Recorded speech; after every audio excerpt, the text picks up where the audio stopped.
서울 승부에서 가장 중요한 게 한강 벨트라고 하잖아요. 예. 지금 저희가 전체적으로 판세 분석을 해보면 저희가 한강 벨트에서 조금 취약한 점, 저희가 선방을 해야 되는 점이 두 개 지역이 있어요. 오. 그 중에 하나가 용산이고요. 예. 대통령이 계신. 예. 그리고 두 번째가 동작을입니다. 아. 근데 동작을에는 나경원이라는 건물 정치인이 있어요. 예. 반면에 저희 후보는 신인입니다.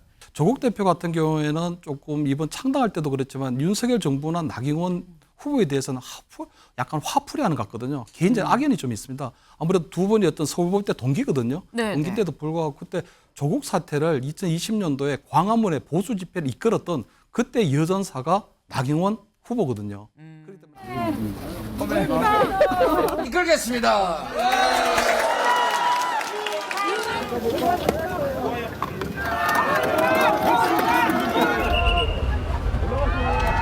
승패가 대한민국에서 국민이 이기느냐? 동작을 아주 그냥 치열하게 뺏고 싶어서도 오늘은 또 조국 혁신당의 조국 대표가 온다고 하는데요. 그래요? 저는 거의 개의치 않습니다. 왜냐하면 우리 동작 주민들께서 저를 지켜주실 거라고 생각을 합니다.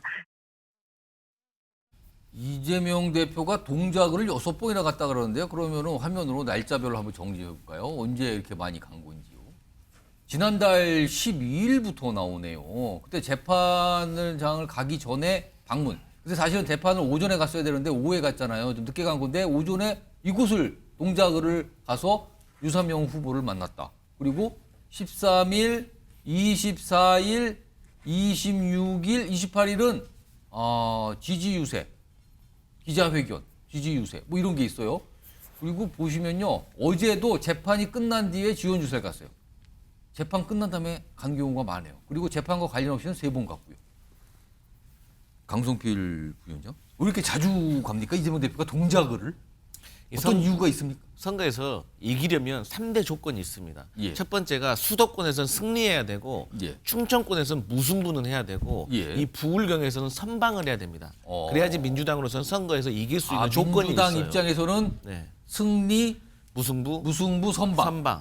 이 세 가지 조건을 충족을 해야 되는데 예. 그러면 이 서울 승부에서 가장 중요한 게 한강 벨트라고 하잖아요. 예. 지금 저희가 전체적으로 판세 분석을 해보면 저희가 한강 벨트에서 조금 취약한 점, 저희가 선방을 해야 되는 점이 두 개 지역이 있어요. 오. 그 중에 하나가 용산이고요. 예. 대통령이 계신. 예. 그리고 두 번째가 동작을입니다. 아. 근데 동작을에는 나경원이라는 건물 정치인이 있어요. 예. 반면에 저희 후보는 신인입니다. 그렇습니다. 그리고 또 류삼영 후보 같은 경우는 사실 이재명 대표가 영입은 했는데 이분이 사실 부산에 출마하기를 희망을 했어요. 하지만 연고가 부산에 네. 있다고도 그러시죠? 그래 오랫동안 그 복무를 했기 때문에 그래서 이재명 대표로서는 어쨌든 윤석열 정권과의 어떤 각을 세우기 위해서 류삼영 후보를 스카웃으로 데리고 왔죠. 그런데 그렇기 때문에 이분의 승리는 사실 한강벨트 전체의 승기를 잡는다는 의미가 있는 거고요. 민주당으로서는 그만큼 승리가 중요한 곳이다, 그것이. 그렇죠. 그런데 이게 또 우연스럽게도 서초동으로 재판 가는 길에 또 자주 들리기 용이해요. 그 옆이라는 네. 거죠. 그렇기 때문에 뭐 겸사겸사 해서 그렇게 된 것이고요. 예. 또 그다음에 이제 이 나경원 후보와 관련해 가지고도 저희가 조금만 더 지원 유세하고 하면 어떤 나경원 후보의 어떤 친일 프레임이 조금 먹혀 들어가는 것 같다. 그래서 이재명 대표가 조금만 더 지원을 해주면 이 지역을 저희가 수성을 가져올 수 있을 것 같다. 그래서 그럼 앞으로도 더 많이 일주일 정도 남았는데 더 많이 간다고 보는 겁니까? 저는 그렇게 한 생각합니다. 10번 채우는 겁니까, 그러면? 숫자는 뭐 정확히 모르겠지만 이런 의미 때문에 동작을을 자주 가는 것 같다. 민주당 입장으로선 그리고 이재명 대표 입장으로선 굉장히 중요한 곳이고 본인이 영입한 후보가 출마하는 곳이다. 그런 의미가 있다. 여기에 법원과 가깝다. 이런 거네요, 지금 이유는. 나경원 후보는 별명도 있는데 나베 이런 별명도 불릴 정도로 사실은 국가 간이나 국가 정체성에 대해서 의문을 제기하는 분들이 많은 분이죠. 어제 이재명 대표의 발언을 보면 제가 더 드릴 말씀이 없습니다. 저는 높게 가겠습니다. 이재명 대표가 그냥 어떤 여성 혐오, 뿌리 깊은 여성 혐오에 바탕 없이 그냥 나온 말 같습니까? 생각 없이 나온 말 같아요? 저는 여러분께 이재명 대표 말을 돌려드립니다. 이재명 대표의 별명 한번 생각해 보십시오. 말은 생각의 표현 아니겠습니까? 예.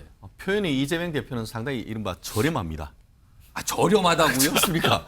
하면은 뭐 찢는다, 때린다, 뭐 아무튼 이런 말을 그냥 평소 때 너무너무 쉽게 얘기를 하시는 것 같아요. 우리가 평소 때 그런 말 잘 안 쓰지 않습니까? 사실 저 나경원 후보를 향해서 쓴 저 표현도 이게 또 약간 여러 가지 뜻으로 해석이 되면서 그럼요. 사실은 저 말이 예. 뭐 본인은 이게 그 나경원 의원 그 후보의 어떤 친일성을 얘기한다고 하지만 이게 뒤에 사실은 뭐 아베 총리 이렇게 그렇죠. 아베와 나경원을 그 합쳤다라는 예. 그런 취지로서 지금 좌파 쪽에서 이제 나경원 후보를 비난하는 용어인 것이고 예. 중위법적으로 그것을 넘어서 단순히 정치적인 넘어서 여성을 상당 부분 비하하는 용어를 쓰지 않습니까? 도저히 이 방송에서 우리가 입으로 얘기할 수 없는 그러한 의미를 내포하고 있다는 정도는 법조인 출신인 이재명 대표가 너무나 잘 알 거란 말이에요. 그렇기 예. 때문에 이게 어떤 친일 프레임을 넘어서 여성 비하를 하려고 하는 의도가 굉장히 저열한 의도가 깔려 있다고 보는 것이 맞고요. 예. 더불어서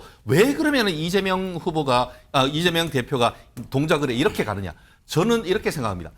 이곳에 지금 현재 국회의원이 누굽니까?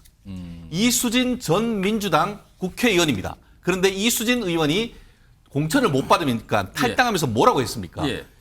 이게 그 이재명 대표의 아주 측근이라고 불리우는 김인섭 씨가 실형 5년 받은 판결문을 본인이 다 읽어봤더니만 예. 지금까지 이재명 대표가 내한테 거짓말을 했고 그 내용이 있는 그대로 확정된다고 하면은 이재명 대표는 적어도 무기징역까지 받을 수 있다라는 얘기를 하면서 직격탄을 날렸습니다. 당을 탈당할 때 그런 얘기를 꺼내놨죠. 그렇죠. 그렇기 때문에 이재명 대표로서는 여기를 사수하지 않을 경우에는 정치적 타격이 굉장히 클 수밖에 없는 겁니다. 그렇기 때문에 물론 뭐 지리적으로 저 서초동에 가깝긴 합니다만 본인이 어떤 그 굴욕을 당한 그런 어떤 지역구이기 때문에 최대한 이 승리를 하기 위해서 노력을 하는데 그건 좋습니다. 하지만 말씀은 정말 조심해야 되는 것 아니겠습니까? 그러니까 나경원 의원이 저쪽에서는 낮게 가도 우리는 높게 간다고 말할 일고의 가치가 없다고 잘라버리는 것 아니겠습니까? 최근에 저열해 주시는 분은 한동훈 비대위원장 아니신가요? 발언하시는 내용들을 보면 그런 예, 거 예. 아닌가요? 좀 그런 생각이 들고 좀 해석을 좀 확장할 필요는 없다는 생각이 들어요. 이거 나베라고 딱 치면 나와요. 왜 그게 나왔느냐? 예. 나경원 후보의 낮자와 아베의 배자가 붙어가지고 그거의 조합이다. 나베라고 나오는 거고 이거 갖다 본인 스스로가 예를 들면 친일적인 것이라고 이재명 당대표가 얘기를 했잖아요. 근데 이 단어 하나만 가지고 많은 분들이 다른 뜻으로 지금 예를 들면 설명을 하면서 공격을 하고 계신 건데 그래서 한동훈 비대위원장은 이게 뿌리 깊은 여성 혐오 아니냐 이렇게 또 봤단 말이에요. 아까 제가 볼 때 한동훈 비대위원장이 생각하는 방식인 거겠죠. 예를 들면 지금 친일 프레임이라고 얘기하는 것이 그야말로 그냥 프레임입니까? 그렇지 않죠. 예를 들면 이 당시 왜 예를 들면 나비라는 얘기가 나왔느냐. 자유대 창립기념식에 참석했다는 인물에 때문에 나온 거잖아요. 나경원 후보가. 그러니까 본인이 그런 행동을 했었기 때문에 예. 거기에 대해서 SNS에서 나온 내용들을 가지고 그때가 자유대 창립입니까? 아니면 일왕 관련 행사입니까? 자유대 창립. 자유대 예, 예, 예. 오시겠습니까? 그러니까 자유대라고 얘기하는 거는 소위 일본의 예. 또 군대와 마찬가지 상황이기 때문에 우리가 식민지의 경험이 있는 상황에서 그런 창립기념에 가는 게 문제가 되느냐고 얘기해서 이재명 당대표가 만든 게 아니라 SNS 예. 시중에서 만들어진 단어이기도 하고요. 예. 또 최근 상황을 보게 되면 역사 교과서 문제나 독도 문제나 그다음에 일본의 오염수 방류 문제와 관련해서 국민들이 얼마나 예를 들면 여기에 대해서 저항하고 비판을 하고 소위 일본의 나쁜 행동에 대해서 분노했습니까? 근데 현 정부가 보여준 모습을 보면 우리 국민 편이라기보다는 오히려 예. 일본에게 매우 온화한 모습을 보였으니 그 부분과 관련돼서 태도 변화를 요구하는 건데 그걸 예를 들면 반일 친일 이런 프레임으로 몰아가는 것 자체가 그렇게 몰아가치기 전에 그렇지 않은 모습들을 보였으면 예. 뭐 많은 국민들이 여기에 대해서 비판하게 하겠습니까? 자, 이민찬 대비. 철진한 친일 프레임 지긋지긋하죠. 이제 어. 너무 지긋지긋합니다. 일단 팩트만 정리를 하면 예. 나경원 후보 같은 경우에는 자위대 행사에 참석하지는 않았습니다.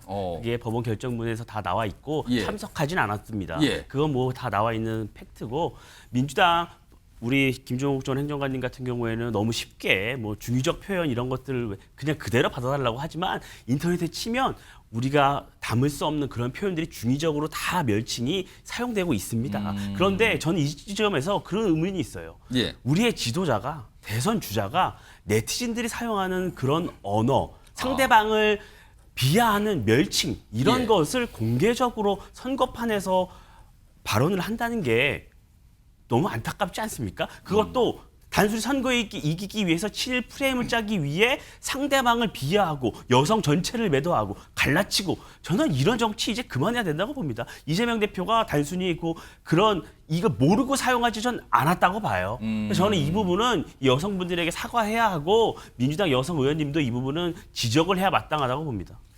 자, 마지막으로 강성필 부위원장. 정말 이민찬 대변인 말씀은 옳은 말씀이고요. 예. 그런데 제가 반문이 드는 것이 한동훈 비대위원장이 최근에 예. 깽판, 쓰레기, 거지, 플러스 욕설이에요. 이 욕설은 제가 말로도 못하겠어요. 방송이라서. 이런 말은 고급집니까? 그리고요, 국민의힘에서는 자꾸 이재명 대표와 관련된 어떤 사법 리스크와 이 선거 결과를 결부짓는데요.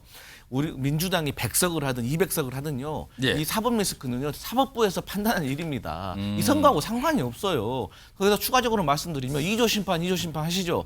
2조 심판은 국민의힘에서 하는 게 아니라 사법부에서 하는 거예요. 조국 대표도 끝나고 대법원 결과 기다리는 거고 이재명 대표도 사법부 가서 소명해서 해결될 일이에요. 무슨 국민의힘에서 2조 심판을 합니까? PK 구애하던 조국 격전지 동작을 찾아 나경원 공격입니다. 네, 조국 대표 왜 PK 인구 갑자기 동작을로 또 간 것이냐 그 이유에 대해서 본인이 직접 설명했습니다. 들어보시죠.